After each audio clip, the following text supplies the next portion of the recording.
Elements in the sense like ఇప్పుడు అదే ఇప్పుడు మనస అనేది చాలా సింపుల్ ఉంది, ఉమ్, పాడుకోవడానికి సింపుల్గా ఉంది, అందరికీ ఈజీగా కనెక్ట్ అవుద్ది. బట్ ఒక కంపారిజన్, ఒక మెటాఫర్ లేకపోతే అది చాలా స్ట్రైట్, అది ఎవరైనా రాయగలరు. ఉమ్, ఇప్పుడు ఒక కవి అవసరం ఎప్పుడు, ఒక 100 మాటలు చెప్పే దగ్గర ఒక్క లైన్లో పాటలో చెప్పడమే ఉమ్, కవి గొప్పతనం కదా, ఉమ్, గీత రచయిత ఎవరైనా.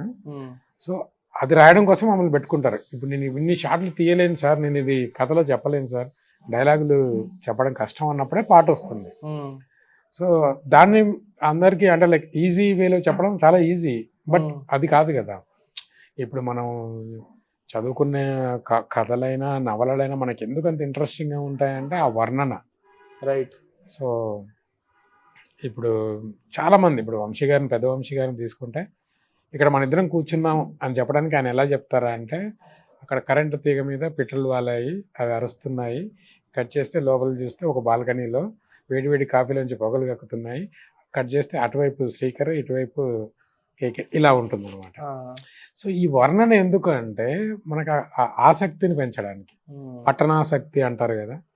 సో స్ట్రైట్గా మనం బయట మాట్లాడుకున్నట్టే కథలో నవల్లో కూడా ఉంటే మనకు అది ఇంట్రెస్ట్ జనరేట్ చేయదు. ఉమ్. ఆ పఠనాసక్తి కోసం ఇవన్నీ వర్ణనలు అనమాట.